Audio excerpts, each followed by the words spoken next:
Al-Iman TV, sarana penyubur keimanan. Assalamualaikum warahmatullahi wabarakatuh.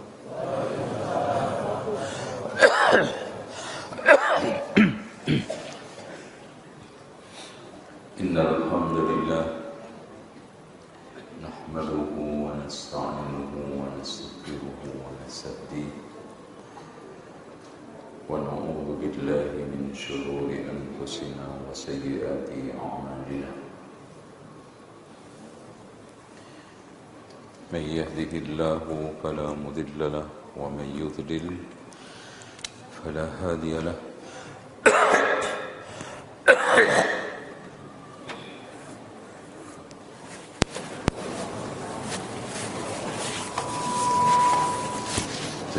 Ini diturunkan Pak, satunya Pak. Ini diturunkan, ini biar nggak tumpah.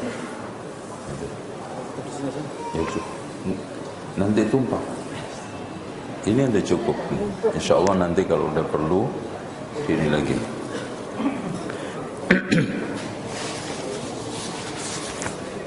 Kita ulangi lagi, keputus tadi. Minum dulu Pak. Insya Allah. Kode.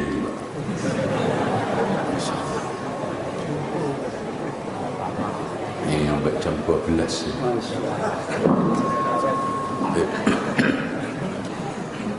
saya itu nggak cocok kipas, tapi kalau AC cocok.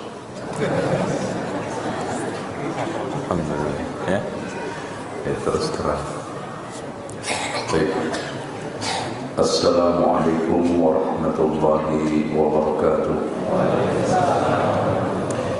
Innal hamdalillah nahmaduhu wa nasta'inuhu wa nastaghfiruhu wa nastahdihi wa na'udzu billahi min shururi anfusina wa sayyiati a'malina. Man yahdihillahu fala mudilla lahu wa man yudlil fala hadiya lahu. أشهد أن لا إله إلا الله وحده لا شريك له وأن محمدا عبده ورسوله. اللهم صل وسلم على محمد وعلى آل محمد كما صليت على إبراهيم وعلى آل إبراهيم إنك حميد مجيد. Bapak Ibu sekalian, jamaah salat maghrib insyaallah sampai isya, insyaallah sampai gerhana selesai, insyaallah ya. Tapi nanti untuk salat kita lihat bulannya kelihatan enggak, karena Rasulullah SAW mengatakan idza ra'aitumuhu fasallu wad'u, jika kamu melihat maka sholatlah, berdoalah, hatta yankashifa, sampai selesai gerhana. Berarti mafhum mukhalafah, pemahaman yang kita tangkap, kalau nggak melihat ya nggak sholat. Walaupun nanti kalau Bapak ngomongnya udah nggak usah pakai ini aja ya. Jadi walaupun nanti Bapak Ibu sekalian kalau terpaksa pengen sholat, jadi kalau Bapak Ibu sekalian terpaksa tetap mau sholat, ya kita sholatkan ya. Jadi insya Allah Bapak Ibu sekalian, kalau tetap penasaran mau sholat, kita sholat dalam rangka untuk memberi pelajaran cara sholat gerhana. Gimana? Gitu. Insyaallah.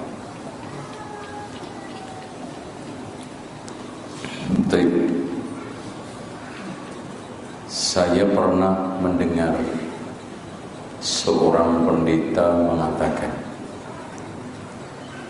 umat paling tersesat itu umat Islam. Alasannya minimal 17 kali minta hidayah. Kalau nggak sesat mana mungkin? Bener nggak Pak? Kok bener itu gimana? Bener nggak? Nggak. Kalau enggak kita jawab syubhat ini syubhat. Ini macam syubhat nabimu itu enggak selamat. Buktinya tiap hari yang dibacain sholawat sama ini. Hadirin sekalian, ihdinas siratal mustaqim. Ya Allah, tunjukkanlah aku atau kami di dalam memahami dan mengamalkan Islam. Oke. Maknanya memang dari dasar orang itu tidak mendapatkan hidayah, cuman lahir dikasih stempel Islam.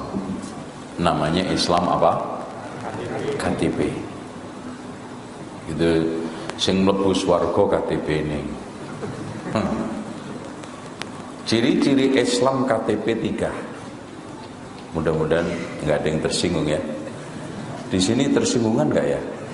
Ana baru pertama soalnya. Ya nggak apa-apa, nggak dikai ngaji nih, nggak apa. Cirinya 3. 1, yang penting lancar baca Fatihah untuk dikirimkan saudaranya yang sudah mati. Makanya kalau lagi selamatan dibelokin imamnya Al-Baqarah, bingung dia. Ila hadratin Nabil Mustafa Muhammadin sallallahu alaihi wasallam Al-Baqarah.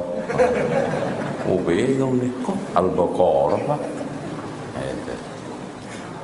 Al-Fatihah. Yang kedua, sholat minimal keluar Idul Fitri, Idul Adha. Itu minim. Jumat kadang-kadang. Yang ketiga, kemana Pak? Yang ketiga tertulis di KTP-nya Islam. Udah, itu. Ini memang saya katakan, bahkan dikritik pedas oleh pendeta-pendeta, umat Islam itu yang abangan di Indonesia itu kurang lebih 35%, ini di atas 50%. Karena yang 5-10 itu yang santri, 10-25 itu yang agak abangan. Nah sisanya itu KTP. Ada yang sudah ngerti, ada yang sudah tahu ilmunya, tapi belum bisa mengamalkan. Ini juga butuh apa? Ihdinas siratal mustaqim. Berapa banyak orang yang sudah ngerti sholat ke masjid itu baik, ya kan? Ngerti nggak? Tapi belum dapat hidayah untuk pergi ke masjid. Ada yang sudah ngerti jilbaban itu wajib, tapi belum juga punya hidayah bisa jilbaban. Apalagi kadang-kadang kena subhat. Nah, hidayah itu kadang-kadang lambat masuk karena kuatnya subhat. Contoh, sholat jamaah itu subhat yang paling keren adalah fardu kifayah. Pak, kok nggak sholat ke masjid Pak? Iya, sholat jamaah itu kan fardu kifayah, iya kan Pak? Loh, kok Bapak malah gitu? Iya, gitu. Terus apa Pak yang dimaksud fardu kifayah? Ya yang penting kata Ustadz ya nih, kata Ustadz nih, yang penting ada sekelompok orang sholat, yang lainnya gugur. Tapi kenapa Bapak yang gugur? Coba lihat. Akhirnya yang gugur itu sekampung. Yang sholat marbot muadzin sama orang yang nyari saudaranya nggak nemu. Nah, tidur di masjid ngelengkapin sholat subuh. Ini ya. Ada orang yang sudah mendapatkan hidayah secara ilmu dan praktek, tetapi belum sempurna. Betul, tetap ihdinas siratal mustaqim. Ada orang Masya Allah akhlaknya bagus sama manusia, sosialisasinya Masya Allah, tapi sama Allah kurang ajar. Ihdinas siratal mustaqim. Ada orang dalam masalah infak lancar, sedekah hebat, tapi tidak bisa menjaga lisannya untuk tidak menyakitin orang. Ihdinas siratal mustaqim.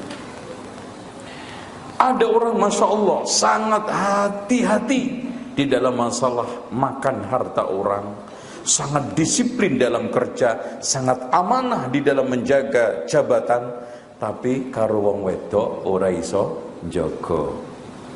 Butuh apa? Ihdinas siratal mustaqim. Iya enggak? Ihdina tetap. Taruhlah kita sudah mendapatkan hidayah rinci global semua. Antum dijamin mati di atas itu? Antum dijamin mati husnul khatimah? Ada yang jamin? Ihdinas siratal mustaqim. Ya Allah, tunjukkanlah aku di dalam memahami dan mengamalkan Islam sampai mati. Gak tentu sesat. Bahkan hadirin sekalian, seandainya antum merasa insya Allah saya sampai mati dijamin husnul khatimah, ibaratnya nabi, ulama ibaratnya, tetap butuh ihdinas siratal mustaqim. Kenapa? Kita kan dianjurkan untuk nunjukkan orang kan. Ya Allah, jangan sampai saya salah nunjukin orang. Jangan sampai saya salah di dalam mendakwai orang. Jangan sampai salah saya itu mengarahkan, mengembalikan orang kepada Alkitab wa Sunnah. Buktinya banyak sekarang dai-dai yang menyesatkan, mengajak orang kepada penyimpangan. Nah, dari sini ihdinas siratal mustaqim maknanya tidak harus sesat. Hadirin sekalian, tidak ada satu nikmat di dalam hidup ini bahkan di akhirat nanti yang pertama kali disyukuri oleh penghuni surga apa Pak? Al-hidayah. Ya, subhanallah. Makanya Imam Ibnu Qayyim di dalam kitab Ijtima'ul Juyusil Islamiyah, nikmat itu ada dua macam. Yang pertama nikmatun mutlaqah, nikmat yang mutlak, yaitu nikmat yang besar, yaitu nikmatul hidayah ilal Islam wa sunnah. Nikmat hidayah kepada Islam dan sunnah.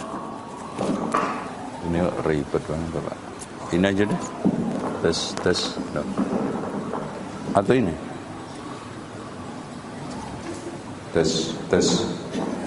Ya, mudah-mudahan tes. Doain. Jadi ya di sekalian, loh, mending. Ini pakai ini. Tes.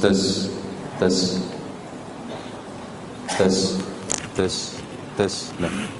Tes.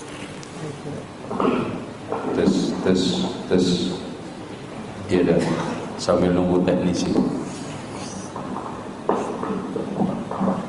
Tes.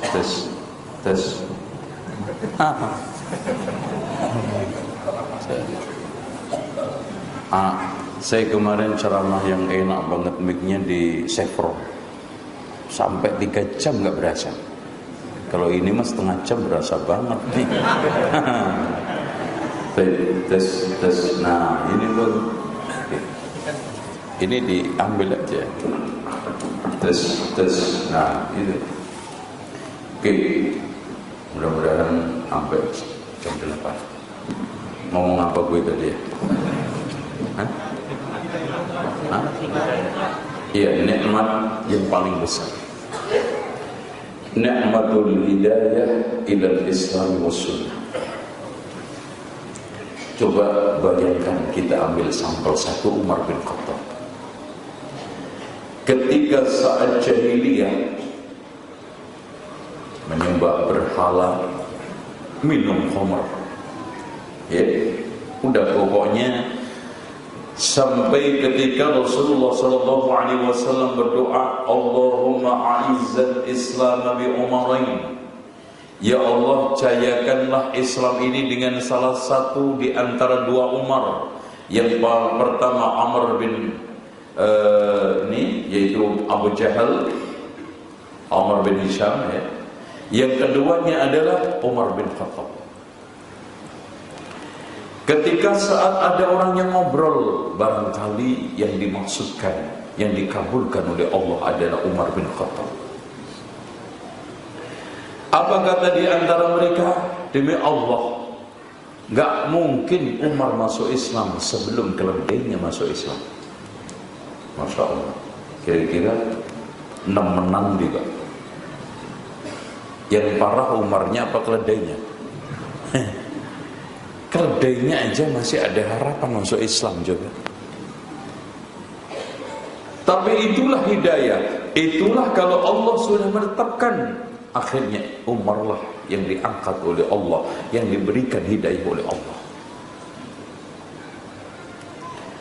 Makanya di sini ada sekalian yang sudah mendapatkan hidayah hendaknya dirawat.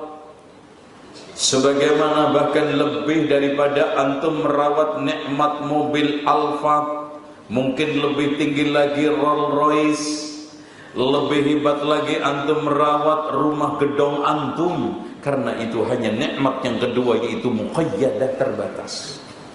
Terbatas. Nikmat rumah, mobil, tanah, anak, harta, semua terbatas. Ya, kita tinggal kok. Makanya jangan antum terlalu takjub terhadap harta, kekayaan dunia. Apalagi antum mendengarkan petuahnya Abdullah ibn Abi Aizar, wahai manusia, sungguh kalian punya dua hunian. Hunian satu di atas bumi, hunian satunya di bawah bumi. Ada orang yang datang kepadamu, berapa lama kamu tinggal yang di atas bumi? Sampai mati. Kalau sekarang kita umur sudah 60, dikasih Allah jatah 70, berarti kurang 2 kali pilkada. Subhanallah, 10 tahun. Ya Allah. Kadang-kadang saya itu tiap ya Allah. Ya, padahal saya itu tergolong masih muda banget ya. Itu kadang ya Allah, kapan saya diambilnya? Kalau aku diambil, siap belum bekalnya apa? Tazawwad bituqa fa innaka la tadri idza janna al-lailu fa hal ta'ishu ila al-fajr. Berbekalah kalian dengan ketakwaan, kalau sudah masuk malam jamin enggak umurmu sampai pagi. Enggak jamin. Karena yang diberitahu mati itu, sebelum mati itu cuma Nabi, Pak. Kita mati enggak ada formulir, cabut nyawa enggak pakai pendaftaran. Wa kam min salimin mata bi ghairi illatin, berapa banyak orang yang sehat mati tanpa sebab penyakit. Wa kam min sakimin ashihinan min ad-dahri, dan berapa banyak orang yang sakit-sakitan tidak mati-mati. Dan pergi menuju akhirat itu sangat jauh. Antum nggak percaya? Buktinya nggak ada yang bisa balik. Ada yang bisa balik Pak, orang sepanjang? Nggak ada. Lu Masya Allah Pak, kalau kita pergi haji cuma 40 hari aja bawa bekal sampai 2-3 koper. Padahal kehausan, zam-zam melimpah, habis bekal banyak yang sodakoh, makanan melimpah ruah. Masih ada yang kita adu, ngeluh. Adapun di akhirat kata Allah, yauma yafirrul mar'u min akhihi wa ummihi wa abi wa sahibatihi wa banihi likulli imri'in minhum yauma idzin sya'nun yughni. Dan berapa lama kamu tinggal yang di bawah bumi? Sampai kiamat. Seandainya setelah mati kiamat kurang 1 juta tahun, Pak, logikanya seandainya itu kuburan tok 1 juta. Itu subhanallah. Ya kalau kurang 1 juta, kalau 2 juta seandainya, ya Allah. Dan nggak ngebayangin, Pak. Coba bayangin, antum di kuburan, alamnya serem, nggak pernah kita alami ditemani ular. Coba. Masya Allah, antum kalau nggak percaya deh, sekali-kali antum baru di atas kuburan datang jam 1 malam. Gimana? Tapi jangan cari wangsit ya. Itu nggak bener ya. Wong kuburan dimintai macam-macam, dikirimi doa, oke. Ada yang malah minta, ya Rabbana ya Qudus sahilana bil Qudus, warna merah halus-halus, paling dikit 5 kardus. Ayo minta ke kuburan 5 kardus, Masya Allah. Enggak datang antum jam 1, ya Allah. Makanya Rasulullah sallallahu alaihi wasallam mengatakan, ma raaitu mandaran qattun afdha minal qabr. Saya tidak pernah melihat satu pemandangan yang paling menyeramkan ketimbang kuburan. Bagi yang tahu. Bagi yang enggak tahu malah pacaran di kuburan, malah berzina di kuburan. Itu di lalu lalang jalan saya pulang itu kan ada kuburan Pondok Rangon, bukan Pondok Indah ya. Itu dulu sebelum di ini pelacuran di situ, ya Allah, ini orang udah di atas kuburan aja kagak nyadar nih, gimana nyadarnya? Allahu Akbar. Oke, kembali lagi. Hadirin sekalian, kalau memang begitu, mari kita rawat hidayah ini dengan doa. Kita pertajam dengan doa, terutama doa-doa yang kaitannya dengan hidayah. Yang kedua, kita rawat dengan ilmu yang bermanfaat. Karena itu yang menumbuh kembangkan hidayah. Huwallazi arsala rasulahu bil huda, ilmu bermanfaat, wa dinil haq, amal soleh, liyudhhirahu 'ala ad-dini kullih walau karihal musyrikun. Ikhwan sekalian yang dirahmati oleh Allah, saya ingin sampaikan ke antum kisah seorang Nasrani yang masuk Islam pada zaman Rasulullah, ya. Namanya Adas. Ketika saat Rasulullah sallallahu alaihi wasallam berdakwah ke Taif dan diusir, bahkan bukan hanya diusir, yang ngusir itu dikerahkan anak-anak kecil yang setengah gendeng sebagian, yang sebagian gila beneran, sambil yel-yel, gila. Coba Pak, digilain orang gila kan sakit hati Pak. Sakit nggak Pak? Antum dikatain gila orang waras masih mendingan. Dikatain gila orang, ya Allah, apalagi antum yang dikatain itu punya posisi. Apalagi Rasulullah, seorang wali kota aja dikatain orang gila, dia gila, itu Masya Allah jatuh kok. Apalagi Rasulullah, Masya Allah, ditahan.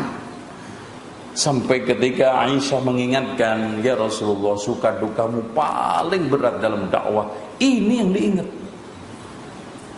Ya. Sampai Rasulullah SAW berjalan itu nggak sadar Pak, sadar sudah sampai Mekah, jalan kaki dari Mekah ke Taif, Taif ke Mekah, padahal jaraknya kurang lebih 120 km. Di dalam aduan kepada Allah diantaranya, illam takun ghadbana alayya fala ubali, ya Allah, yang penting kamu nggak marah, aku nggak pedulikan mereka. Oh itu Pak, itu kaidah seorang dai. Yang penting ya Allah, Udah. Ya rela dihujat, disakitin, dicela, itu dai. Udah. Itu kawan bayinya dai, Pak. Dikatain orang itu sudah wajar. Rasulullah kurang apa dikatain tukang sihir, kazab. Apalagi cuman saya, ecek-ecek. Dikatain, udah macam-macam yang katanya kambing tua. Kan repot sekarang. Jenggot panjang dikatain, banyak dikatain kambing tua, sedikit tusuk sate. Nah kan repot. Repot. Itu sabar. Bismillah. Itu. Nah ketika itu saat dia perjalanan sudah capek, berusaha untuk mampir kebun kurma, salah satu kebun kurma ini milik salah seorang Quraisy. Karena pemiliknya yang masih musyrik, cuek, walaupun ada hubungan keluarga, cuman mengirimkan budaknya yang namanya Adas. Nih, kasihkan ke orang tuh. Siapa? Tuh. Yang dikatain orang gila tadi. Dikirimi. Duduk. Rasulullah menanyakan, siapa kamu namanya? Abdas. Dari daerah mana? Daerah ini Fulana. Oh, itu daerahnya Nabi Yunus ibn Matta. Kok kamu tahu? Iya, dia Nabi, saya Nabi. Akhirnya dicium, dipeluk, akhirnya mengucapkan asyhadu an la ilaha illallah. Tuh, hidayah. Bagaimana proses Umar bin Khattab mendapatkan hidayah yang mustahil menurut kacamata manusia. Bagaimana yang dikejar-kejar Rasulullah untuk didakwai, ternyata orang yang tidak dipikirkan masuk Islam. Sampai sekarang dikenangkan satu masjid namanya Adas di Taif. Kalau jalan-jalan ke sana ada. Kemarin kurang lebih 2 minggu lalu saya ke sana naik itu kereta gantung 8 kilo. Oh, Masya Allah. Ini tinggi sekali itu. Kalau jatuh lumayan. Kayaknya nyanyian Garuda Pancasila selesai belum jatuh. Itu layang-layang. Ya. Hidayah. Oleh karena itu, ikhwas sekalian, dalam masalah meniti hidayah ini harus serius. Apalagi sudah didapat, tolong didapat. Kadang yang lebih menyesakkan hati, Pak, bukan orang itu tersesat karena belum dapat hidayah. Karena kadang-kadang yang membuat sesak dada, orang yang mendapatkan hidayah tersesat lagi. Subhanallah, ini mengerikan. Sehingga di sekalian, saking mahalnya hidayah, ketika saat orang masuk surga, ya penghuni surga masuk surga, yang disyukuri oleh Allah bukan bidadari yang cantik atau tampan, bidadara pasangannya, atau istana yang megah, rumah yang mewah, tidak, tetapi mereka mengatakan wa qalu alhamdulillahilladzi hadana lihada wa ma kunna linahtadiya laula an hadana Allah. Wa qalu alhamdulillahilladzi hadana lihada wa ma kunna linahtadiya laula an hadana Allah. Dan betul katanya Umar bin Khattab, ya, latunqadanna ural islami urwatan, tali Islam akan terlepas seutas demi seutas. Man nasya'a fil Islam man la ya'riful jahiliyah. Orang yang tumbuh di Islam tidak mengenali jahiliyah. Maksudnya tidak ada pernah membandingkan, apalagi dia pernah mengalami jahil kemudian mendapatkan hidayah. Masya Allah, Masya Allah. Ya, makanya Pak, saya itu ya cuman bersyukur ya sehari-harinya, ya alhamdulillah, walaupun belum sama sekali belum sempurna, belum, cuman alhamdulillah. Kalau saya tidak mendapatkan hidayah akidah yang bagus ini, tidak mendapatkan hidayah manhaj yang mulia ini, mungkin saya jadi dukun. Karena anak dulu itu memang senang barang-barang klenik, ya, senang tirakatan, puasa-puasaan gitu. Ya, dan apalagi yang dijual kalau nggak itu jualan ajian Semar Mesem, jaran goyang, krim Yusufa, ajian Dewi Lanjar, minyak Asma Sunan Kalijogo, minyak Asma Maryam Berina. Wah, itu yang ya paling banter juga. Kalau ya ceramah, mungkin ceramah karena bakat jadi ustadz itu sejak kecil, ya paling banter ya gitu, selawatan paling ya digandeng-gandeng dikit sama lir-ilir, tombol hati, itu kan enak. Apalagi suara saya nggak jelek-jelek banget. Oh itu, alhamdulillah, alhamdulillahilladzi hadana lihada wa ma kunna linahtadiya laula an hadana Allah. Ya ikhwan, kalau sudah antum mendapatkan hidayah pun jangan puas. Dan kalau seandainya antum sudah istiqomah merawatnya pun jangan merasa puas. Kalau belum antum bisa menghidayahin orang sekitarnya, mengajak orang lain sekitarnya, terutama keluarga. Rasulullah Pak ketika saat diangkat menjadi Rasul, titah di antara sekian titah Allah kepada Rasulullah apa? Wa anzir ashiratakal aqrabin, berikanlah peringatan saudara-saudaramu yang terdekat. Makanya Adzan. Oh, kurang berapa jam? Oh, ada. Masih lanjut ya?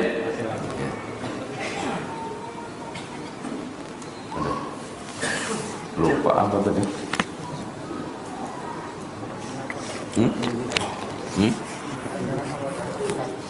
Apa itu?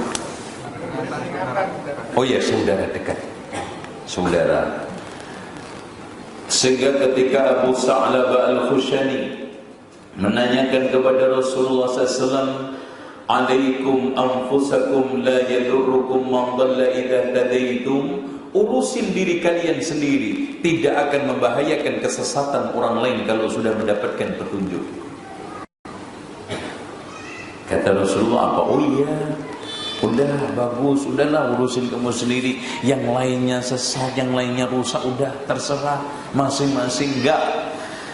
Bahkan Rasulullah mengatakan baliktamiru bil ma'ruf wa tanahaw 'anil munkar. Bahkan kamu harus terus amar ma'ruf nahi munkar hatta idza ra'aitum syuhhan muta'a, sampai kamu melihat bakhil yang ditaati, syuh kikir yang ditaati. Apa itu syuh, Pak? Pelit dari sesuatu yang bukan miliknya, menahan bukan miliknya. Ya contoh ringan, ada bantuan bencana bukan disalurkan, malah dimiliki, dijual di tokonya. Nah itu syuh, menahan milik orang lain. Wa hawan muttaba'a, hawa nafsu yang diikutin. Wa dunyan mu'sarata, dunia diutamakan. Wa ijabi bi ra'yin bi ra'yi, orang kagum dengan pendapatnya sendiri. Kalau sudah sampai zaman seperti itu, kata Rasulullah, alaika bi khawisati nafsik, urusin diri kamu sendiri, wa da'il awam, tinggalkan orang awam. Maksudnya di sini jangan mengukur keagamaan ini dengan ukuran orang awam. Jangan antum hangut di dalam riuh rendah keinginan orang, selera orang dalam beragama. Karena kata Allah, wa in tuti aktsara man fil ardi yudilluka an sabilillah, kalau kamu mentaati kebanyakan orang yang ada di muka bumi ini, mereka cenderung menyesatkan kamu dari jalan yang lurus. Makanya jangan sekarang suka mengukur selera orang. Karena Pak, terus terang agama orang sekarang itu agama prasmanan, dicomot yang enak-enak. Bahkan Islam itu kalau bisa suruh menyesuaikan keinginan dia, bukan keinginan dia suruh menyesuaikan Islam. Sehingga Islam lambat laun itu lepas. Lambat laun itu pedih. Akhirnya orang yang memegang ajarannya dengan baik, kata Rasulullah, al-qabidu ala dinih kal-qabid ala al-jamrah, orang yang memegang agamanya seperti memegang bara api. Terisolir, tertekan, terbuang, terusir. Makanya ketika Rasulullah SAW mendefinisikan tentang al-ghuraba, manusia terasing itu siapa? Rasulullah SAW menjawab, an-nuzza' minal qabail, orang yang terusir, terisolir dari kampungnya karena kuatnya di dalam memegang agama. Yang lainnya rusak. Makanya kalau kita itu gak usah jauh-jauh, kita kadang-kadang hanya sedikit kita itu agak ideal, sudah banyak yang musuhi, apalagi Islam. Hadirin sekalian, kalau memang hidayah itu nikmat, saat kita mendapatkan nikmat, biasanya orang yang pertama kali ingin kita kasih itu keluarga kita. Oleh karena itu harusnya orang yang menjadikan perhatian utama pertama dalam nikmatul hidayah ini keluarga kita. Lihat, apalagi kita tahu kemuliaan dakwah. Coba Pak bayangkan, man dalla ala khairin kafaili, orang yang mengajak kebaikan seperti yang berbuat. Kalau yang antum tunjukkan 10, 20, 100, Masya Allah. La ayyadiyallahu bika rajulan wahidan khairun laka min humrin na'am. Kalau seandainya ada orang yang menambatkan petunjuk lantaran kamu, lantaran itu bisa saja antum menyeramai, atau kasih buku, atau antum ngajak ngaji, semua masuk. Lantaran kamu satu saja, itu lebih baik daripada kendaraan yang mewah. Dan siapa ucapan yang terbaik yang dipuji oleh Allah? Wa man ahsanu qawlan mimman da'a, berdakwah. Dan yang paling utama pertama adalah keluarga kita. Makanya Rasulullah ketika mendapatkan perintah wa andil ashiratakal aqrabin, mengumpulkan seluruh keluarganya di Bukit Safa, memanggil-manggil satu persatu, ya Bani Ka'ab ibn Lu'ay, anqidu anfusakum minan nar. Wahai Bani Ka'ab bin Lu'ay, selamatkan diri kalian dari neraka. Ya Bani Murrah bin Ka'ab, anqidu anfusakum minan nar. Wahai Bani Murrah bin Ka'ab, anqidu anfusakum minan nar. Ya Bani Hashim, anqidu anfusakum minan nar. Sampai kepada yang paling rendah, ya Fatimah, wahai Fatimah, anqidhi nafsaki minan nar, la ughni anki minallahi syai'a. Saya enggak bisa menyelamatkan kalian. Ya ikhwan, terutama bapak-bapak yang di sini, kalimat ya ayyuhalladzina amanu qu anfusakum itu berat. Kalau kita nanti tahu konsekuensinya di akhirat, demi Allah, nggak ada orang yang mau istirahat, nggak ada orang yang mau berpangku tangan ketika melihat anaknya sholat, tidak sholat, apalagi jangankan nggak sholat, malas sholat. Ketika istrinya jauh dari agamanya, ketika keluarganya masih jauh dari hidayah, nggak bisa. Karena beban yang ada di pundak kita nanti di akhirat, ya ayyuhalladzina amanu qu anfusakum wa ahlikum nara. Makanya Rasulullah sampai mengancam, Pak, ma min 'abdin muslimin yastar'ihi lahu ra'iyatan yamutu yawma yamutu wa ghashin li ra'iyatihi fa haramun 'alaihi ra'ihatul jannah. Tidaklah ada seorang muslim diberikan oleh Allah tanggung jawab, termasuk rumah tangga, keluarga, anak, istri. Ketika mati, saat mati dia ghashin, itu menipu terhadap tanggung jawabnya, melainkan haram baginya surga. Nah, sekarang kita ingin sedikit memberitahu ke antum. Masya Allah, ini ayat yang antum bisa renungkan bareng-bareng. Surat Hud ayat 117. Enggak keluarga, enggak masyarakat, enggak negara. Wa ma kana rabbuka liyuhlikal qura. Allah tidak akan menghancurkan sebuah negeri bidzulmin, dengan kezaliman. Wa ahluha muslihun, sementara penduduknya muslih. Apa bedanya dengan soleh, Pak? Kalau soleh baik, untuk dirinya, tetapi muslih baik dan memperbaiki untuk kanan kirinya. Makanya ketika saat Rasulullah SAW menjelaskan ghuraba di dalam hadis yang lain, al-ghuraba unasun salihun fi unasi su'in kathir man ya'sihim aktsaru mimman yuti'uhum. Manusia yang soleh di tengah komunitas banyak sekali, sementara yang membangkang lebih banyak daripada yang mentaati karena memperbaiki. Makanya Zainab pernah bertanya kepada Rasulullah, "Ya Rasulullah, anuhlak wa fina salihun." Mungkin enggak kita dihancurkan oleh Allah sementara masih ada orang-orang soleh? Na'am idza kasural khabas. Iya, kalau sekarang kejahatan merajalela. Kenapa? Banyak orang soleh tapi tidak muslih memperbaiki. Soleh hanya untuk dirinya, bukan untuk kanan kirinya, minimal sekitarnya. Ya ayyuhalladzina amanu qu anfusakum wa ahlikum. Nah, supaya antum lancar berdakwah, semangat berdakwah, pahami kaidah dakwah berikut ini. 1. Pahala itu didapat hanya sekedar menyampaikan. Walaupun orang yang kita sampaikan gak mendengar, gak dapat hidayah, bahkan membantah, membangkang, jangan terus. Pak, Masya Allah, perhatikan Nabi Nuh berapa tahun? 950 tahun. Dikatakan oleh Allah, wa ma amana ma'ahu illa qalil. Tidaklah beriman di antara mereka kecuali sedikit. Di dalam riwayat At-Tabari cuma 4. Itu pun anaknya 3, istrinya 1. Subhanallah. Jadi 4 ini Pak, 3 anaknya yaitu Sam, Ham, Yafid sama istrinya. 950 tahun Pak. Oh, kalau antum ngurusin TPA di sini 9 tahun cuma 4 gimana? Kayaknya pulang kampung.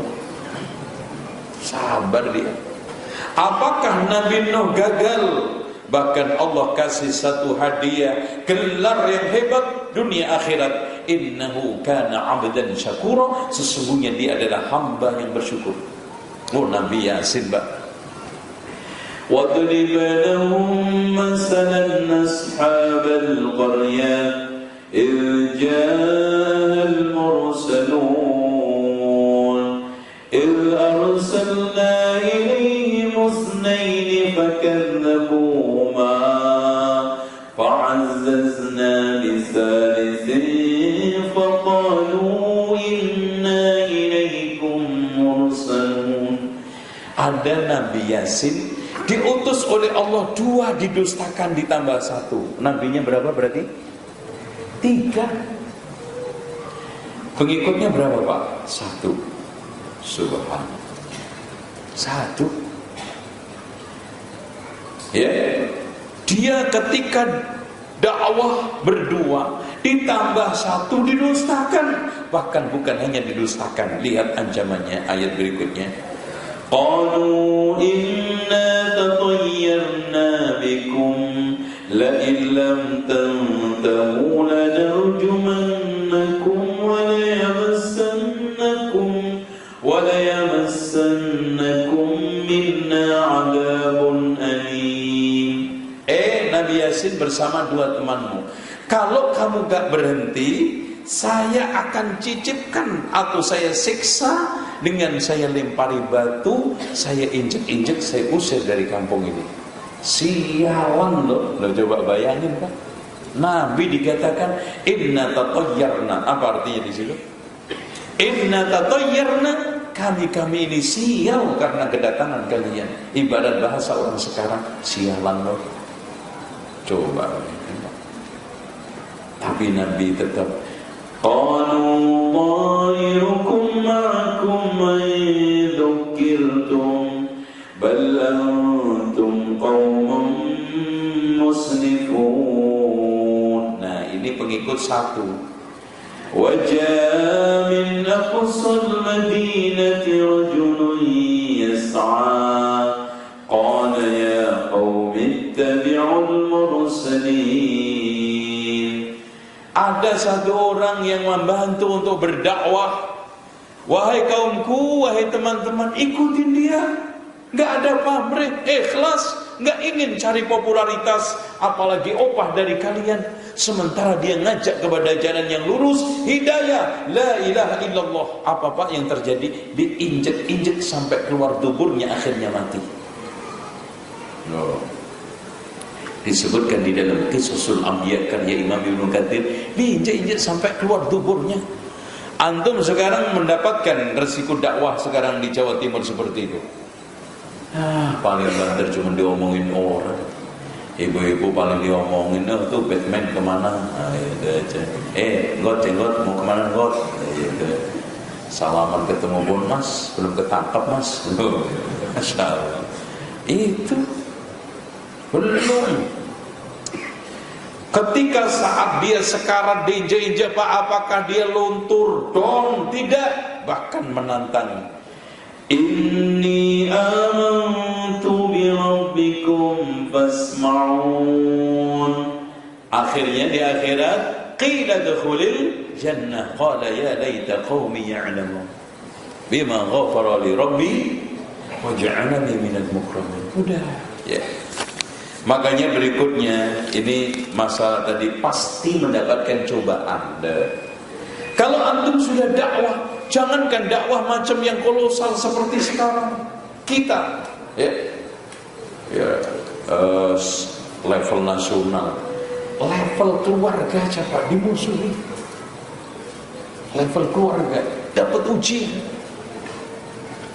Masya Allah, kadang-kadang yang kadang ngerogotin dakwah istri sendiri, kalau enggak orang tua. Coba bayangkan Sa'ad bin Abi Waqqas sampai orang tuanya mengancam, wahai Sa'ad, kalau kamu tidak mau keluar dari agamanya Muhammad, saya akan boikot, tidak makan minum sampai mati. Dan dibuktikan, enggak makan, enggak minum sampai sudah mulai sekarat. Sa'ad bin Abi Waqqas datangi beliau, ibundanya. Di telinganya dia ngomong dengan tegas tapi lembut, sopan, santun. Ibunda, seandainya ibu punya nyawa 1000, keluar masuk, saya nggak akan bakal keluar dari agamanya Muhammad. Wah, akhirnya ibu melek. Waduh, mati beneran aku. Mendingan makan gue. Itu, Masya Allah, tegas tapi santun. Wa in jahadaka ala an tusyrika bi ma laysa laka bihi ilm fala tuti'huma. Kalau kedua orang tuamu yang kafir mengajak kamu untuk syirik, jangan kamu taati, tapi tetap wasahibhuma fid dunya ma'rufa, pergauli dengan cara yang ma'ruf, sopan, santun, senyum, sapa, salam. Terus kalau kafir ya enggak salamnya ya. Kita muamalai, jangan juga radikal ya. Kadang-kadang tahu hukumnya Islam itu haram neraka, langsung celana bapak itu kumpul kabeh digunting. Akhirnya orang tuanya mau kondangan enggak nemu celana. Aduh anakku iki Mas semuanya saiki. Kalau celana ku digunting kabeh. Iki kaya sesuk sarungku iku digunting. Kita pakai persuasif. Dakwah itu kan runutnya gini Pak, dialogis, argumentatif, persuasif, kompromistis. Itu isi dakwah. Kan kita dialogis. Makanya Nabi Nuh yang ditentang beratus-ratus tahun dengan penentangan yang wah Pak, nggak kayak apa umatnya itu ngatain kaum ini Nabi Nuh. Tapi Nabi Nuh apa? Qala rabbi inni da'utu qawmi laylan wa nahara falam yazidhum du'ai illa firara. Ya Allah, aku mendakwai kaumku siang malam. Masya Allah Pak. Siang malam kalau buka warung enak, soge. Warung makan siang malam soge. Ini diledek, dikerjai, nggak dapat pengikut. Qala rabbi inni da'utu qawmi laylan wa nahara falam yazidhum du'ai illa firara. Tidaklah menambah dakwahku ini kecuali makin jauh makin lari. Tapi Ajakannya Nabi Nuh lihat, faqultu astaghfiru rabbakum innahu kana ghaffara yursilis samaa'a 'alaikum midrara. Dan ini sesuai dengan pesan rahmat Islam, rahmat Allah. Lihat Pak, rahmat Allah. Kita salah 70 tahun bisa dihapus dengan kebaikan tobat 1 hari, dan kebaikan 1 hari nggak bisa dihapus dengan maksiat 70 tahun. Ya tak? Ya tak? Nuh, rahmatnya Allah kurang apa? Ar-Rahmanir Rahim. Dan Allah Rasulullah SAW juga mengatakan, Inna Allah yabsutu yadahu bil-laili liyatuba musi'un nahar.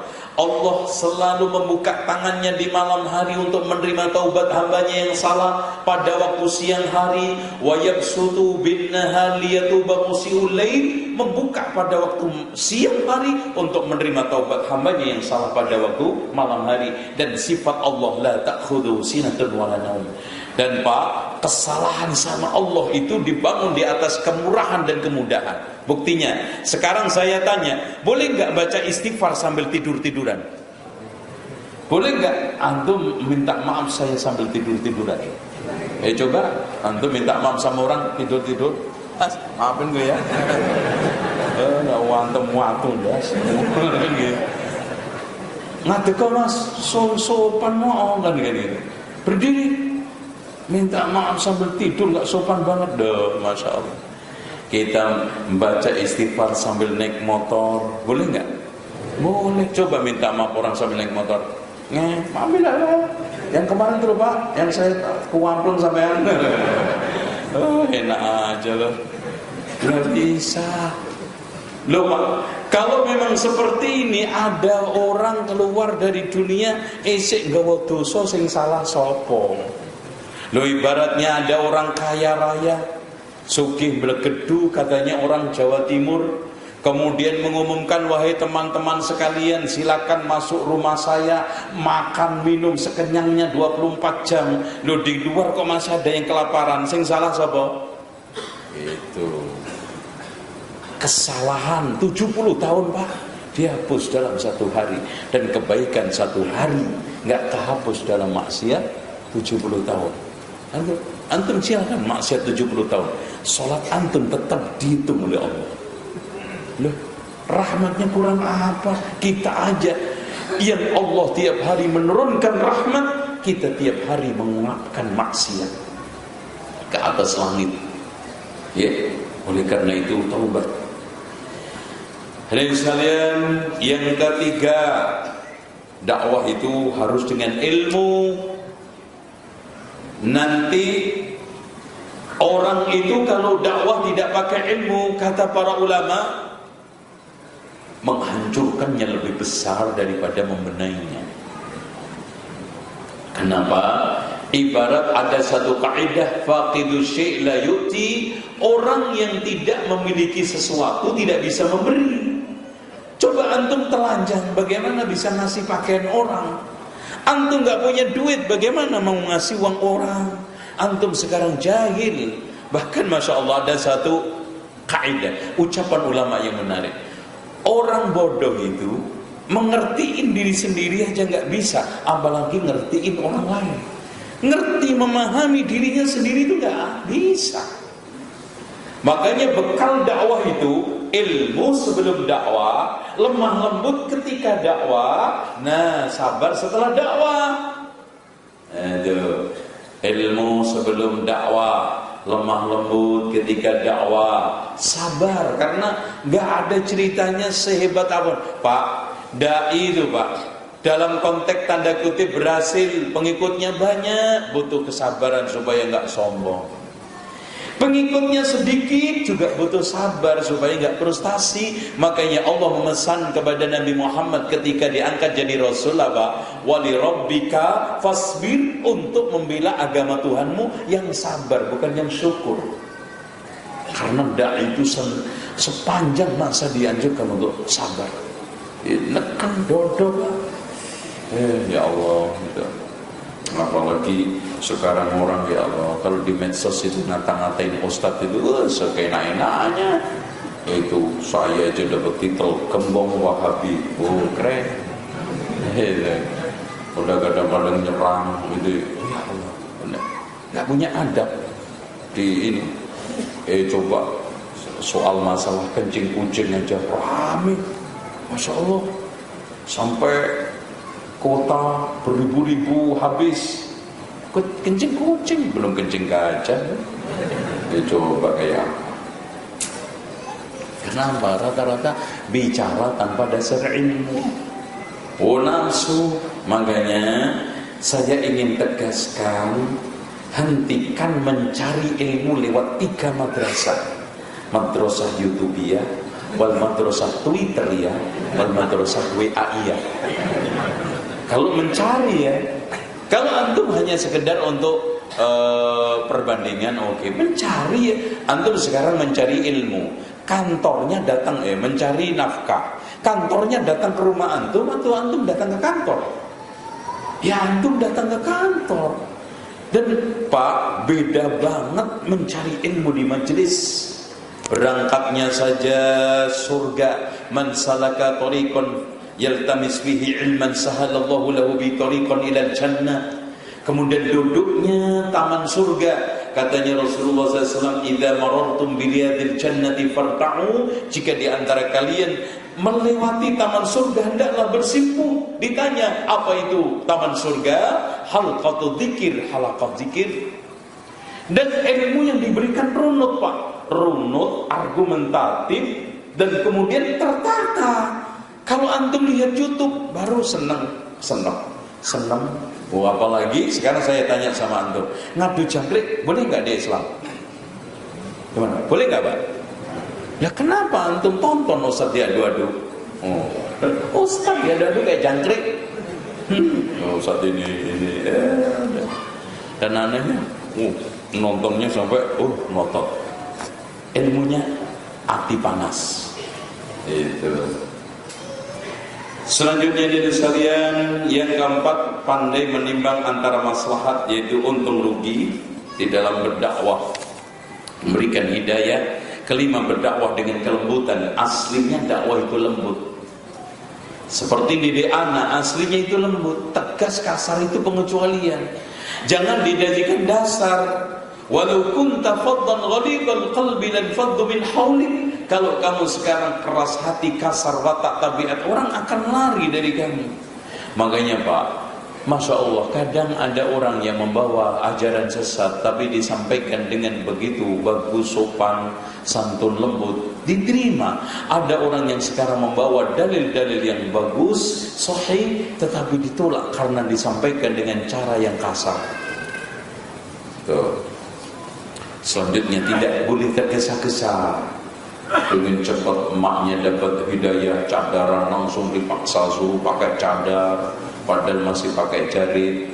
Lucu bawahnya jarit, atasnya cadar. Kondangan lucu banget. Ono mas sampai disadar dulu, dikasih argumennya gitu. Ketujuh, menyusun strategi, menentukan skala prioritas dakwah ini. Nah, saya sampaikan dipercepat tentang masalah akhlak. Akhlak seorang dai itu harus jujur sama Allah, jangan bohong sama Allah. Ini paling berat, bohong sama Allah. Kenapa? Karena mengakibatkan munafik. Ya. Kalau nggak jujur sama manusia, resikonya dusta. Walaupun dusta itu anaknya munafik. Tapi kalau antum langsung gak jujur sama Allah, titelnya itu munafik. Dan nifak di dalam agama, i'tiqad. Kalau ini berdusta di hadapan manusia kan kadang-kadang cuma duniawi. Mas, ada uang gak? Enggak. Padahal ada di dompet. Tapi kalau antum sudah tidak jujur sama Allah, itu bahaya. Antum katanya muslim. Nah, konsekuensinya muslim apa? Itu kan. Anta'budallaha ka'annaka tara. Al-iman antum ina billahi wa malaikati wa kutubi wa rusuli wal yawmil akhir wa bil qadar khairi wa syarri. Al-Islam antasyhada biha, konsekuensi syahadat. Ketika antum tidak jujur ketika mengucapkan saya Islam, saya mengucapkan asyhadu an la ilaha illallah, tapi hati antum mendua, masih menuhankan Tuhan selain Allah, ini berarti antum masih tidak jujur sama Allah. Jujur sama diri antum sendiri. Jangan antum bohongi. Pak, seorang dai itu penerang. Jangan sampai, Masya Allah, pernah saya ada bapak-bapak ya, sudah hampir umur 65-an lah, ngobrol-ngobrol di masjid. Katanya dia ngomong, wah, tokoh agama itu kalau nggak bisa memberi contoh, itu ibarat kayak sepeda bekok itu loh. Tahu nggak sepeda bekok? Lampu, ya, depannya terang, dirinya sendiri gelap. Bener, Mbah, ini bener, Mbah. Jadi banyak orang yang sekarang ini ada di sekalian menerangi orang, di jalannya terang, tetapi dirinya sendiri gelap. Makanya Rasulullah SAW menegur, "Matsalul ladzi yu'allimun nasal khaira wa yansa nafsahu kamatsalil qatilah tudhi'un nas wa tahrik nafsaha." Perumpamaan orang yang mengajarkan kebaikan melupakan dirinya sendiri seperti lilin membakar diri, menerangi orang lain, menghancurkan dirinya sendiri. Kemudian akhlak yang kedua, sabar. Sabar masih keluar lagi. Dan tidak ada percontohan paling bagus di antara para nabi setelah Rasulullah adalah Nabi Musa. Makanya Nabi Rasulullah itu kalau disakitin, kalau Rasulullah mendapatkan gangguan dari dakwah, selalu yang diberikan ukuran rahimallahu Musa, semoga Allah merahmati Musa, Nabi Musa. Udhu aksaru minni, disakitin lebih banyak daripada saya. Fasabar, tetap sabar. Kayak apa Pak Nabi Musa itu dikerjai kaumnya Pak? Minta diperlihatkan Tuhannya, ya, dikerjain juga, dituduh kondor, ya kan, sampai akhirnya mandi di sungai, kainnya diambil, dibawa oleh apa itu, batu. Akhirnya Nabi Musa ngejar sambil telanjang kan. Nabi Musa waras kok enggak, kok sehat gitu kan. Dikerjai terus. Ini tidak ada. Coba diajak perang kaumnya, tinggal ikut tok yang perang saya, masuk tok nonton menang, enggak mau itu. Apa yang dia katakan? Idhab anta wa rabbuka faqatila inna hahuna qa'idun. Pergi kamu sama Tuhanmu Musa. Kami di sini duduk aja. Dibingungkan Allah, akhirnya di mana? 40 tahun itu. Itu Nabi Musa. Sabar. Sabar Mas. Enggak. Ada yang kadang-kadang sebagian orang diberitahu Mas sabar. Mau sok sabar Pak. Siapa lagi? Mau minta duit sampean? Sabar enggak ada lagi. Ketiga, perasaan kasih sayang. Jadi kalau antum melihat mendapatin orang yang belum mendapatkan hidayah itu, di dalam batin benak antum itu cuma pandangan kasihan gitu loh. Jangan marah, jangan emosi. Kalau antum marah, emosi, nanti malah nggak bisa dakwah, antum nggak bisa mengendalikan diri, bawaannya nanti apa? Subjektif. Tapi kalau antum, ya Allah kasihan paman saya, kasihan orang tua saya belum mendapatkan hidayah, itu semangat memberikan hidayah, ikhlas setiap saat siang malam usahanya itu. Kemudian keempat, rendah hati, tawadhu. Wong tawadhu itu enggak jelek.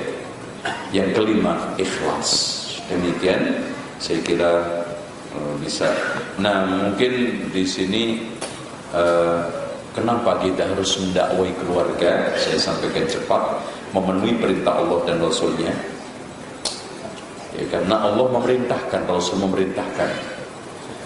Kemudian yang kedua, mendakwai keluarga itu silaturahmi yang paling tinggi, bergengsi, bermanfaat. Karena kalau antum bawai roti satu kaleng habis seminggu, tapi antum bawai hidayah sampai dibawa mati, Masya Allah. Antum kasih satu buku ini aja nggak habis, sampai mati nggak dibuka-buka. Itu besarnya balasan orang yang berdakwah karena Allah, Masya Allah. Banyak menyelamatkan keluarga. Ya ayyuhalladzina amanu qu anfusakum ahlikum nar. Nah, yang paling penting berlepas diri di hadapan Allah. Ya Allah, aku dulu sudah beritahu itu. Nanti dia ngadu loh Pak. Kalau tahu dulu saya jilbaban, saya akan jilbaban. Kenapa dia itu dulu tahu nggak memberitahu saya, ya Allah? Dan seterusnya.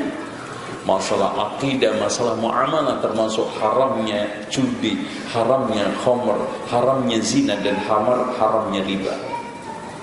6 dalam rangka memperbaiki masyarakat. Kalau sudah keluarga nanti baik, 1, 2, se-RT baik, se-RW, sekelurahan, akhirnya apa? Sampai pada tingkatan negara. Kemudian ke-7, rumah adalah tempat berteduh yang paling banyak. Karena kalau antum sekarang keluarganya Masya Allah, ini sakinah, mawaddah, warahmah, anaknya subhanallah, sholatnya, ngajinya, istrinya cinta ngaji, cinta ibadah, rumahnya hari-harinya seperti Abu Hurairah itu Pak, tahajudnya digilir. Karena Abu Hurairah itu selalu awal malam dia malam, nanti istrinya, nanti budaknya, nanti anaknya. Jadi semalam suntuk ini gak ada yang gak melek.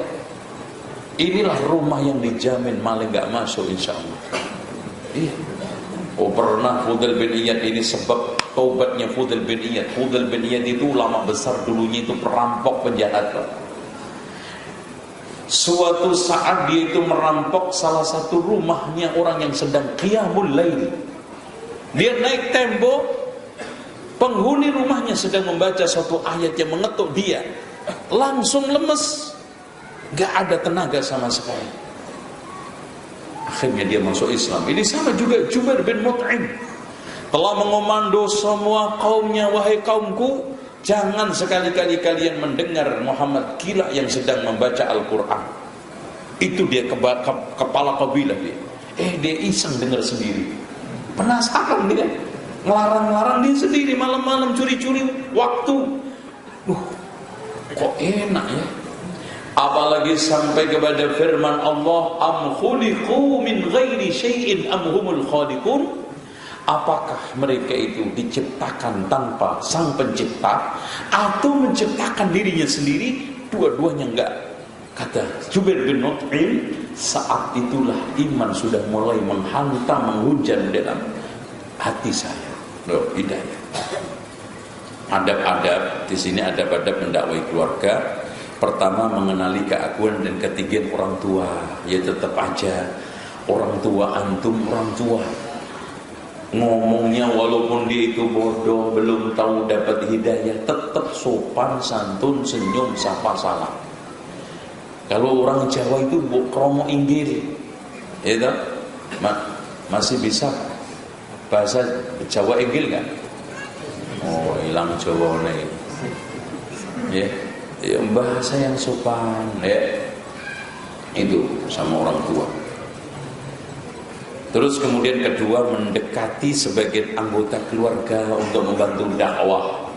Biasanya ada paman, Pak D yang dibawa untuk bantu. Ketiga, menjauhi tindakan radikal dan anarkis. Jangan sekali-kali ada radikal, anarkis. Ya. Keempat, menghormati orang tua dan menyayangi yang muda. Yang tua dihormati. Jangan mentang-mentang antum lulusan pesantren hafal 30 juz, dalil ngelontok, sama tua sama muda disamain. Ini enggak benar, enggak benar. Kelima, meluangkan waktu untuk nengok, silaturahmi. Ini perlu memang. Kalau enggak ditengok ya enggak kena. Antum lewat SMS itu juga enggak ini. Kalau duduk beda. Ya ngobrol gitu ya. Karena membudayakan musyawarah. Ya, kalau ada suatu persengketaan atau hal-hal yang mungkar, coba anak antum, istri antum kumpulin, ajak model dialog, musyawarah, gitu kan. Ketujuh, memberi gambaran utuh tentang dakwah ngaji. Kalau antum ngaji, antum kasih gambaran nih, Pak Ustadz saya tuh di YouTube paling ganteng. Waduh, pamannya. Terus kemudian nih TV-nya, ini bukunya. Jadi anak ini gak sesat. Ya, karena orang tua kadang-kadang kena, atau siapapun dari anggota keluarga kita sudah negative thinking. Kedelapan, harus menampakkan sikap baik kepada keluarga. Kalau antum belum bisa memulai dakwah bil lisan, antum mulai bil hal. Akhlak, muamalah, umpamanya sakit antum tengok, kemudian ada kekurangan antum bantu. Ini insya Allah. Dan kesembilan, memprioritaskan dakwah di kalangan wanita, karena ibu-ibu itu biasanya rajin, semangat. Nah di sini ada salah paham dakwah, merasa pesimis, minder. Jangan enggan berdakwah karena merasa masih muda. menginginkan kemungkaran cepat hilang, ini juga repot. Tidak peduli dengan metode dakwah, ngawur, ya, asal ngomong, asal ini, nggak melihat kondisi sikon. Kelima, mendiamkan secara mutlak karena mentang-mentang dia nggak mau diajak, nggak diinin, dan yang lainnya. Demikian. Jam berapa Pak? 8? Ya, silakan antum bertanya. Ada waktu 10 menit. Ini aja, satu aja. Habis ini kita tutup, insyaallah.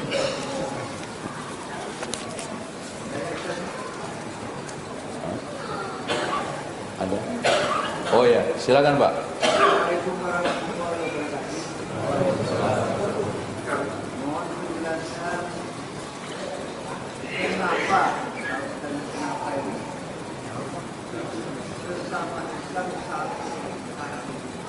Saling apa?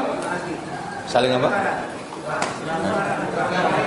Oh, jawabannya simpel, kurang ngaji. Oke? Insyaallah umat Islam ini kalau ngajinya itu cukup, nggak akan bakal tengkar. Karena perbedaan itu ada dua, perbedaan kontradiktif sama perbedaan variatif, dan itu hanya bisa diatasi dengan ilmu. Lah kalau diatasi dengan kebodohan, dalil yang keluar dalil kalah dalil gelut. Ini repotnya di situ, dalil lut kalah dalil gelut. Ayo mau ngomong coba tesan. Karena kurang ilmu. Harusnya tadi dialogis, argumentatif, persuasif. Nek nggak cocok, kompromistis. Lo kan enak loh. Lo ngopo tengkara men koyo begedak-begedik kayak hebat. Kalau sekarang dialog, saya sama siapa sih yang nggak mau dialog? Oh itu. Bahkan rojak didatangin orang ngajak dialog, saya yang ngadepin. Ya, Batam ngajak dialog, saya juga diajukan. Siap. Dialogis, argumentatif, persuasif, kompromistis. Sing otot-ototan lihat Mas, rata-rata kurang ngaji, kurang ilmu. Akhirnya sing metu dalil lut. Makanya jawabannya simpel, kurang ngaji sebabnya. Nah, ini terakhir.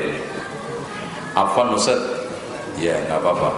Bagaimana cara menghadapi keluarga anak istri yang masih susah diajak sholat tepat waktu dan amal soleh sesuai dengan sunnah? 1, ilangi tipimu.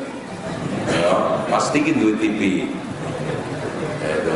Saya itu nggak iso masang TV nang omah Pak, terus terang. Ya, sampai hari ini saya itu nggak punya TV. Ya. Saya pernah masang untuk nonton rojak. Saya setel rojak pulang ganti pinupin. Ya kan harus pagel aku. Bolak-balik ada dari copot aja. Nggak bisa mengendalikan anak kalau begini. Ya tak copot. Terus kontrol HP, karena ibu-ibu sekarang lebih sering melototin wajah HP daripada wajah suami. Gitu, ya kan? Belakang aku kan. Terus karena punya watak tabiat wanita itu nggak wajib ke masjid, jadi cenderung sholat ngelelet. Antum sering ingetin, telepon, WA itu digunakan untuk itu. Antum hanya sekedar nelpon pas siang, assalamualaikum dek, udah sholat belum? Udah, padahal belum. Nah itu bohong, pakai video call, kan gitu.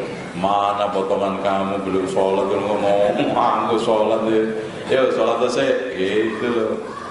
Nah seperti itu, terus dikontrol. Pokoknya jangan males-males, jangan bosan-bosan sampai mate, sampai tuwek, sampai elek, nuturi anak istri sholat, wes. Sampai mate, Pak. Bosan-bosanan. Duluan siapa? Sampai apa setan?